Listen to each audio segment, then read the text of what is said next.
message, c'est le travail de Dieu en nous. Le travail de Dieu en nous. Alors, je parle plutôt à travers les versets. Alors, nous allons voir, sur Christiane, tu vas pouvoir lire. Alors, Éphésiens 2, verset 10. Éphésiens 2, verset 10. Éphésiens 2, verset 10. Car nous sommes son ouvrage, ayant été créés en Jésus-Christ pour de bonnes œuvres que Dieu a préparées d'avance, afin que nous les pratiquions. Amen. Nous allons prendre ensuite le psaume 100, verset 3. Psaume 100, verset 3. Psaume 100, verset 3. Sachez que l'Éternel est Dieu. C'est lui qui nous a fait et nous lui appartenons. Nous sommes son peuple et le troupeau de son pâturage. Amen. Amen. Notre conversion n'est pas une fin, c'est un commencement. Nous sommes une partie de nouvelle création de Dieu. Je reprends, notre conversion n'est pas une fin, je ne fais que commencer, donc c'est un commencement. Nous sommes une partie de nouvelle création de Dieu. Donc nous allons prendre 2 Corinthiens 5, verset 17. Si quelqu'un est en Christ, il est une nouvelle créature. Les choses anciennes sont passées, voici toutes choses sont devenues nouvelles. Amen. Amen. Donc Dieu continue à travailler en nous pour faire de nous ce qu'il veut que nous soyons. Donc nous devons nous laisser pétrir donc par le Seigneur. Et c'est lui qui sait la méthode qu'il va employer pour nous pétrir. Son but est de nous rendre davantage semblables à lui.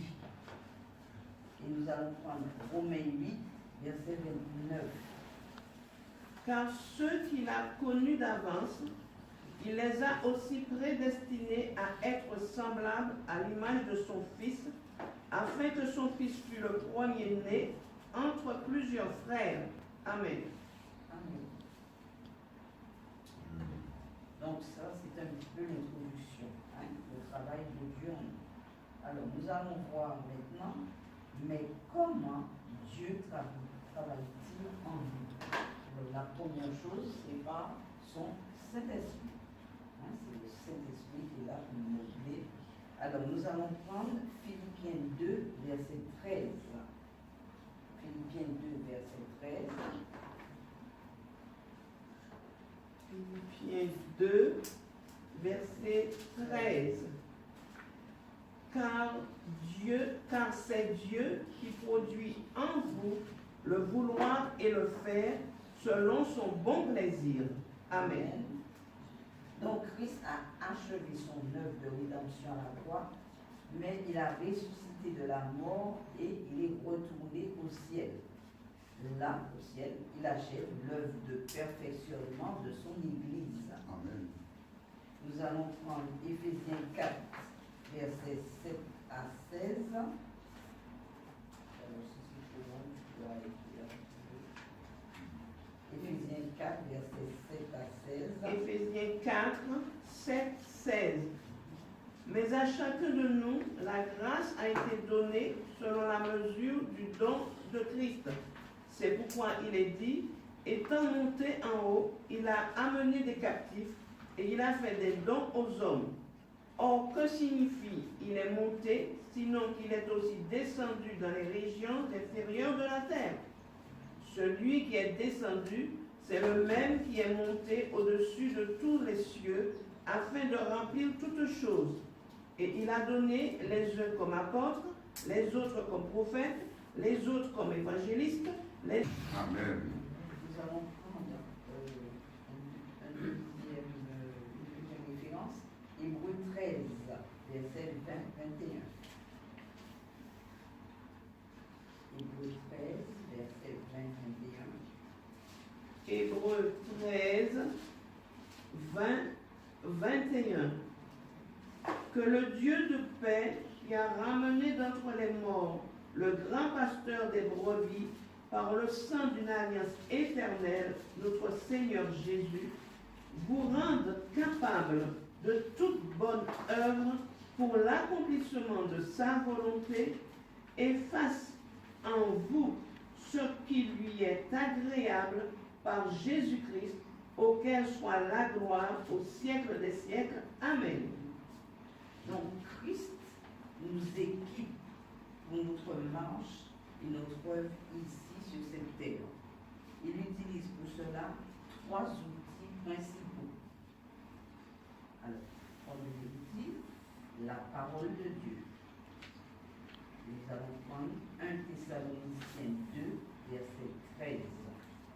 Nous rendons continuellement grâce à Dieu de ce qu'en recevant la parole de Dieu que nous vous avons fait entendre, vous l'avez reçue non comme la parole des hommes, mais ainsi qu'elle est véritablement, comme la parole de Dieu qui agit en vous qui croyez. Amen.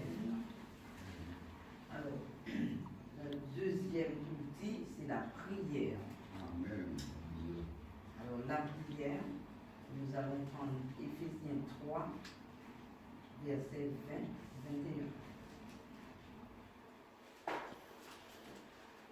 Éphésiens 3, Verset 20, 20, 21. Or, à celui qui peut faire, par la puissance qui agit en nous, infiniment au-delà de tout ce que nous demandons ou pensons, à lui soit la gloire dans l'Église et en Jésus-Christ, dans toutes les générations, au siècle des siècles. Amen. Amen. Troisième moyen, la souffrance. Alors, nous allons prendre 1 Pierre 4, verset 11 à 14. 1 Pierre 4, verset 11 à 14.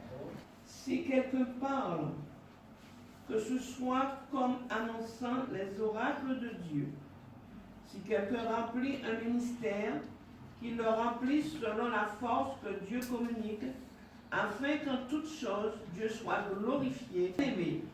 Mais si tu permets, je voudrais ajouter, je ne sais pas si tu l'as noté, Ésaïe 53, versets 3 à 4. Méprisé et abandonné des hommes, homme de douleur et habitué à la souffrance, semblable à celui dont on détourne le visage, nous l'avons dédaigné, nous n'avons fait de lui aucun cas. Cependant, ce sont nos souffrances qu'il a portées, c'est de nos douleurs qu'il s'est chargé, et nous l'avons considéré comme puni, frappé de Dieu et humilié. Amen. Amen. Donc, en lisant la parole de Dieu, en la comprenant, en la méditant, elle travaille en nous pour nous purifier et nous nourrir. En priant, l'Esprit de Dieu peut libérer sa puissance en nous. Et en souffrant, l'Esprit de Dieu nous édifie. La souffrance nous ramène à la parole de Dieu et le cycle reprend. Donc je reprends ces 3 éléments en lisant la parole de Dieu, en priant et en souffrant. Et la souffrance nous ramène donc à la parole et à la prière et le cycle recommence. Alors, deuxième point, trop de chrétiens pensent que la conversion est la seule expérience importante d'une erreur. Prenons en exemple la résurrection de Lazare. Après que Jésus l'ait ressuscité de la mort, il dit, déliez-le et laissez-le aller. Nous avons ça dans Jean 11, versets 43-44. Jean 11, verset 43-44. Ayant dit cela, il cria d'une voix forte, Lazare sort. Et le mort sortit, les pieds et les mains liés de bandes et le visage enveloppé de linge. Jésus leur dit, déliez-le et laissez-le aller. Amen.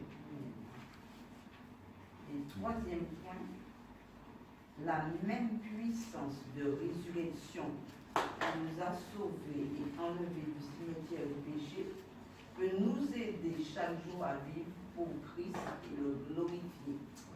Je reprends le troisième point, la même puissance de résurrection qui nous a sauvés et enlevés du cimetière du péché peut nous aider chaque jour à vivre pour Christ et le glorifier. À grand prix, Dieu a œuvré pour nous à la croix. Aujourd'hui, sur la base de ce prix payé au calvaire, il œuvre en nous rendre semblables à lui. Je reprends ça. À grand prix, Dieu nous a œuvré pour nous à la croix. Et aujourd'hui, sur la base de ce prix payé au calvaire, il œuvre pour nous rendre semblables à lui. Amen. Dieu ne peut travailler en nous s'il n'a pas d'abord travaillé pour nous. Et si nous n'avons pas accepté Christ. Donc il faut que l'on accepte Christ, que l'on devienne chrétien, que Dieu puisse travailler en nous. De même, il ne peut travailler par nous s'il n'a pas travaillé en nous. Donc il faut d'abord qu'il nous modèle, qu'il nous façonne, qu'il travaille réellement en nous. Et même si nous ne comprenons pas, mais nous nous laissons façonner par le Seigneur. C'est lui le Tout-Puissant, c'est lui le Dieu souverain, donc nous le laissons faire. Même si au début, on ne comprend pas, on trouve que c'est dur, mais il faut attendre la période de fin qu'il aura décidé. Donc, c'est pourquoi il est important que nous consacrions chaque jour un certain temps à la parole et à la prière, puisque c'est par elle, par la prière et la souffrance, que Dieu œuvre en nous. Donc il faut accepter ce qu'il fait en nous. Au début, on se rebelle, au début, on ne comprend pas, mais après, on dit que Dieu est souverain, papa, fais ce que tu veux. L'essentiel, c'est que le vase soit bien réussi. Vous êtes porteur de la gloire, face de terre, vous êtes porteur de la gloire de Dieu. Alors, en conclusion, la foi contredit le monde. Donc, si on est chrétien, on doit avoir la foi. La foi, c'est le support pour nous. La foi, donc, il faut croire au Seigneur. Il faut avoir cette foi que c'est lui qui est supérieur, c'est lui qui fait, c'est lui, et nous devons nous abandonner entre ses mains. Que ta volonté soit faite, Seigneur. C'est toi qui sais le pourquoi. Que ta volonté soit faite. Donc la foi contredit le monde. Être ami du monde nous rend ennemis de Dieu. Amen. Et nous allons prendre Jacques 4, verset 4. Jacques 4, verset 4. Jacques 4.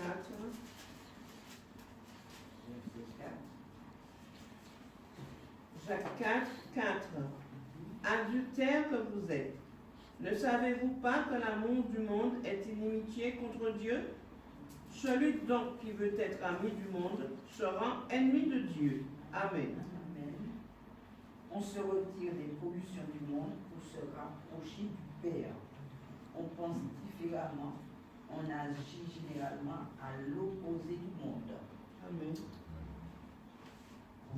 Nous allons prendre 1 Jean 2, verset 15.